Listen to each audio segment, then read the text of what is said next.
In this video, we're going to work on your practice final, problem number 4. In problem number 4, we have Becton Labs Incorporated produces various chemical compounds for industrial use. One compound, called Fludex, is prepared using an elaborate distilling process. The company has developed standard cost for 1 unit of Fludex as follows. So we have a standard quantity and a standard price for materials, labor, and variable manufacturing overhead. During November, the following activity was recorded related to the production of Fludex. Materials purchased, 12,000 ounces at a cost of $225,000. There was no beginning inventory of materials. However, at the end of the month, 2,500 ounces of the material remained in ending inventory. So if 12,000 were purchased and 2,500 ounces remain, then the difference, or 9,500 ounces, was actually used. That'll be important when we do the materials variances. C, the company employs 35 lab technicians to work on the production of Fludex. During November, they each worked an average of 160 hours at an average pay rate of $22 per hour. Variable manufacturing overhead is assigned to Fludex on the basis of direct labor hours. Variable manufacturing overhead costs during November totaled $18,200, and during November, the company produced 3,750 units of Fludex. So for direct materials, we're supposed to compute the price and quantity variances, and then they ask if we would recommend the country sign the contract with the new supplier. For direct labor, we're supposed to compute the rate and efficiency variances. Then they've asked a question about the new labor mix, and finally compute the variable overhead, rate, and efficiency variances. So let's get started first for direct materials.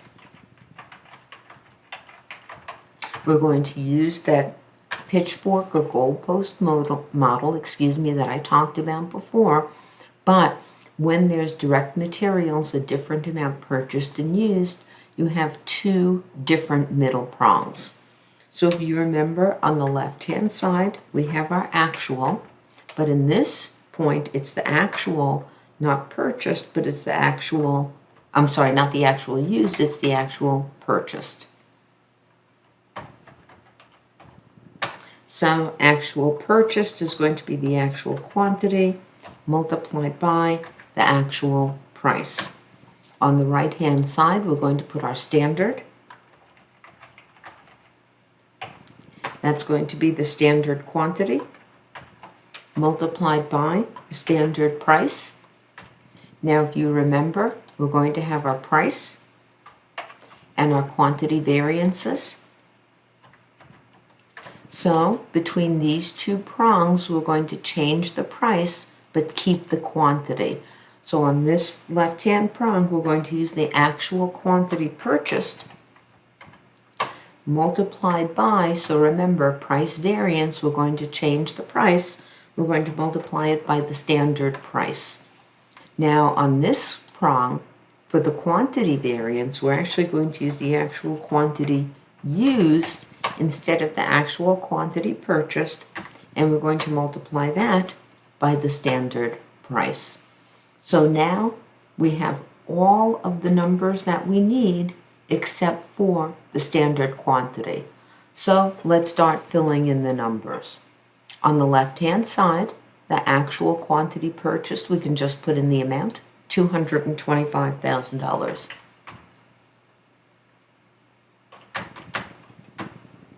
Now, actual quantity purchased, we're told, is 12,000 ounces, but we have to multiply that by the standard price. Our standard price of direct materials is $20 per ounce. So for this left-hand middle prong, we're going to take our 12,000 ounces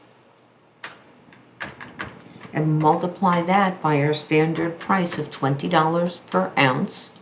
So 12,000 multiplied by 20 is going to give us 240,000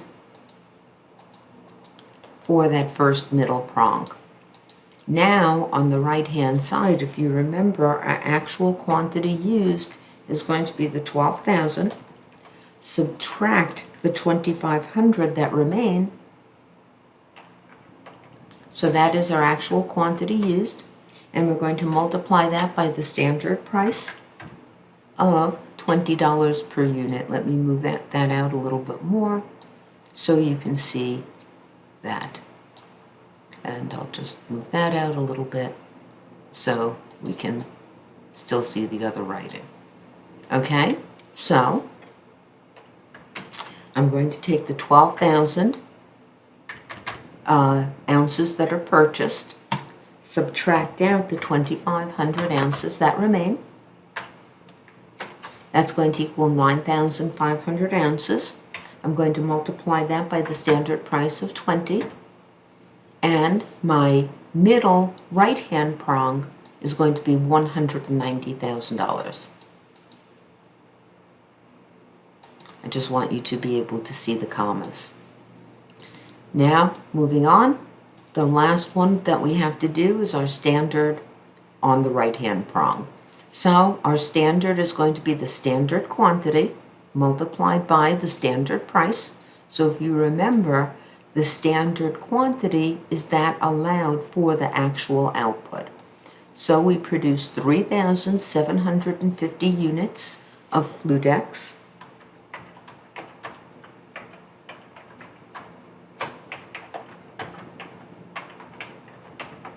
And our standard from the standard cost card is that there's 2.5 ounces in 1 unit.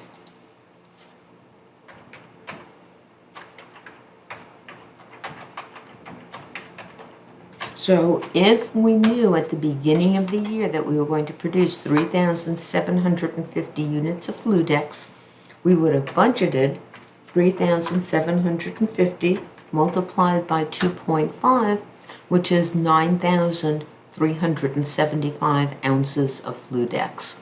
So on the right-hand side, our standard cost is going to be 9,375 standard ounces multiplied by our standard price of $20 per ounce from the standard cost card. So here I'm going to take 9,375, multiply that by 20. And once again, I'll put in the commas just to make sure that you can see the numbers. So now our price variance is just going to be equal to 225,000 minus 240,000.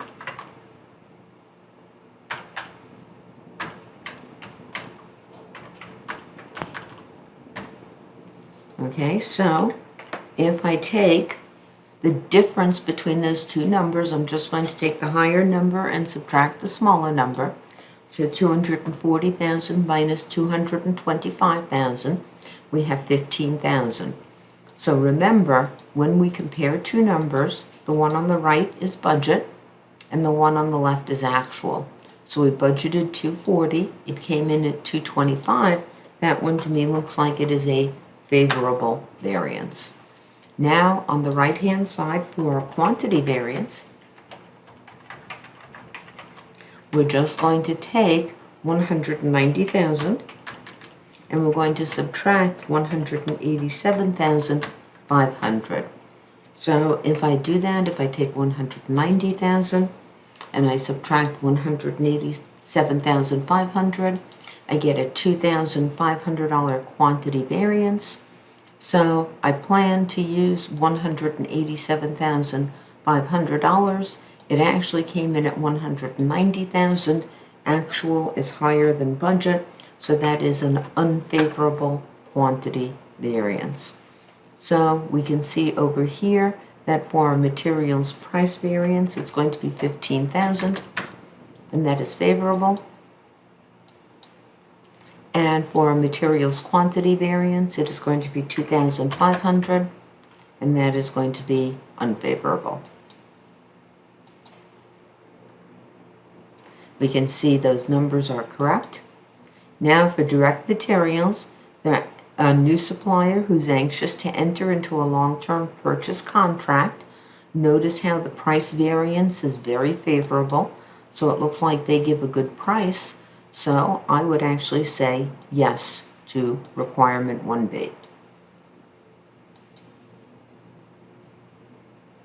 Now let's move on to 2A. 2A is for direct labor. So once again, it's just going to want us for the rate and efficiency variances, and they're basically the same as the price and quantity is rate and efficiency. So let's move into labor, and labor is going to be a little bit more straightforward. So we have the same model. On the left-hand side, we have actual. Actual is actual quantity multiplied by actual price. No middle prong because we use the same amount of labor that we incur. We can't inventory labor. On the right-hand side, we have standard, which is standard quantity multiplied by standard price. We want a price and a quantity variance. So between the left-hand prong and the middle prong, we're just going to change the price. So I'm going to keep the quantity constant as actual quantity, but I'm going to change the price from actual price to standard price. So now let's look at the extra information relating to labor. So in Part C, the company employs 35 lab technicians to work on the production of Fluidex during November. They each worked an average of 160 hours at an average pay rate of $22 per hour. So our actual quantity of labor is going to be 35 technicians, each working 160 hours per week. So our actual quantity of labor, 35 times 160, is going to give us 5,600 hours. And they told us that the actual price of the labor in Part C was $22 per hour. In the middle prong, our actual quantity of labor stays at 5,600 hours. But now we pick up our standard price of labor from the standard cost card, $22.50 per hour. Now on the right-hand side, we just need to calculate that standard quantity of labor. So to calculate the standard quantity of labor, we produce 3,750 units of Fluidex. That comes from Part E. From the standard cost card, our standard is 1.4 hours to produce 1 unit. So if we take 3,750 and multiply it by 1.4,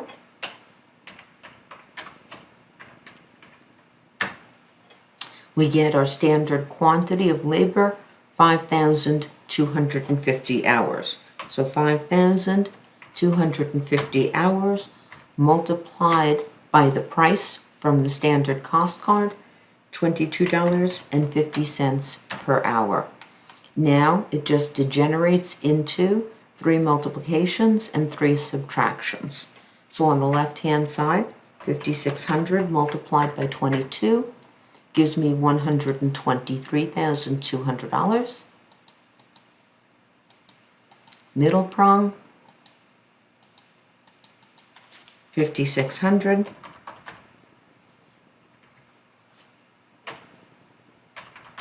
multiplied by 2250. Right-hand prong, 5,250 multiplied by 2250.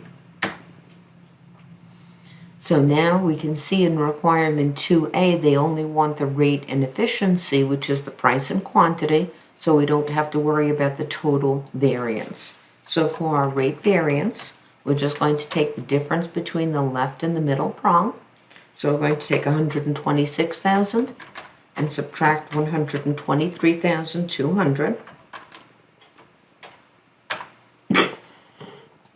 Excuse me.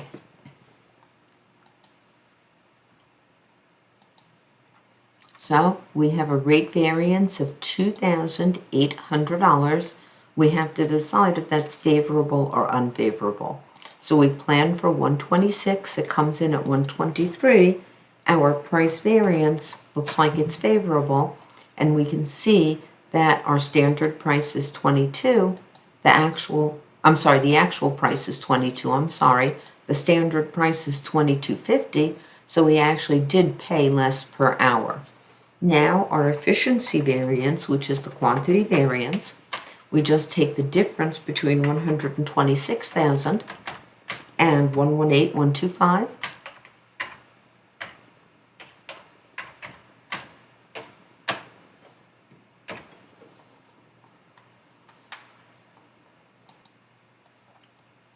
So I'm just going to subtract 118,125 from 126,000. 7875 is our efficiency variance. We plan for 118,000, comes out to 126,000. That variance is unfavorable. So putting the answers in, our labor rate variance is 2,800, and that is in fact favorable. And our labor efficiency variance, 7875, unfavorable.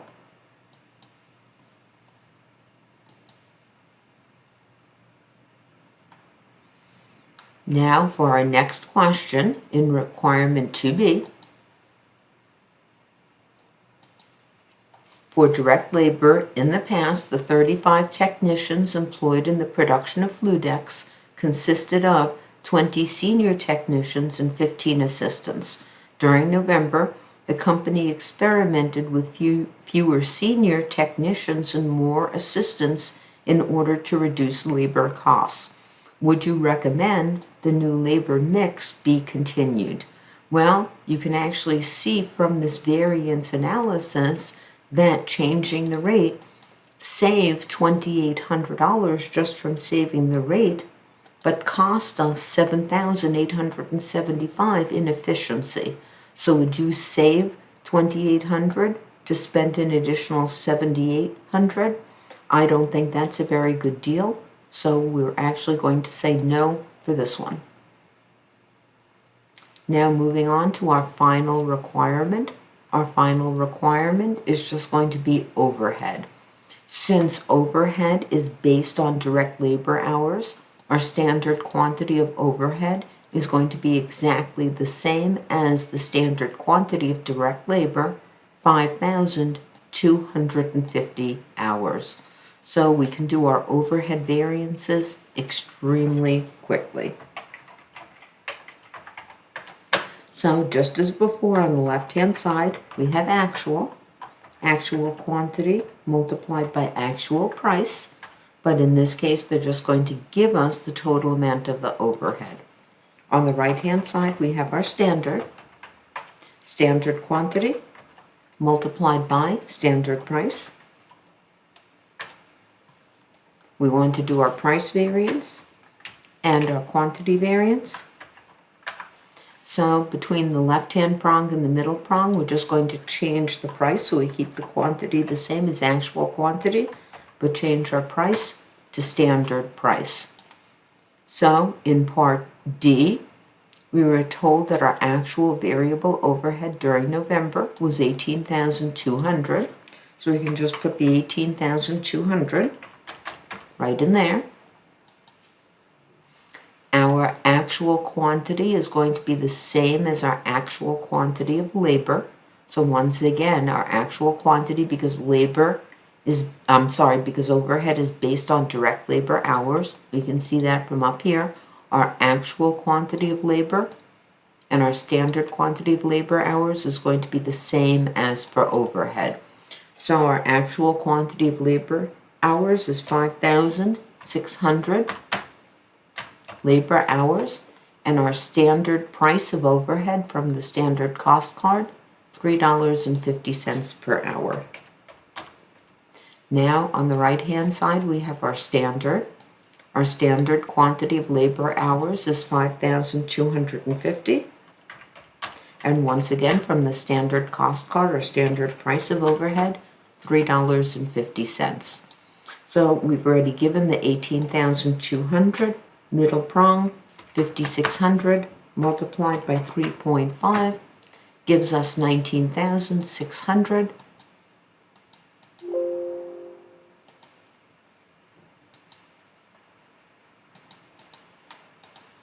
And finally, on the right-hand prong, 5,250 multiplied by 350 is going to give us 18375. So now, to calculate our price variance or our rate variance, we're just going to take the difference between the left-hand prong and the middle prong. So 19,600 minus 18,200. So I'm just going to take the larger number, subtract the smaller number. The difference is 1,400. We plan for 19,600. It comes in at 18,200. That looks like a favorable variance to me. For our efficiency variance, we're going to take the difference between 19,600 and 18,375. So once again, I'm just going to take the larger number, subtract the smaller number. The difference between those two numbers is 1,225. We plan for 18,375. It comes in at 19,600. That is unfavorable. So to finish up the problem, we're going to go to requirement 3. Our overhead rate variance, 1,400. Favorable. Our efficiency variance, 1,225. Unfavorable. And problem 4 is now complete and correct.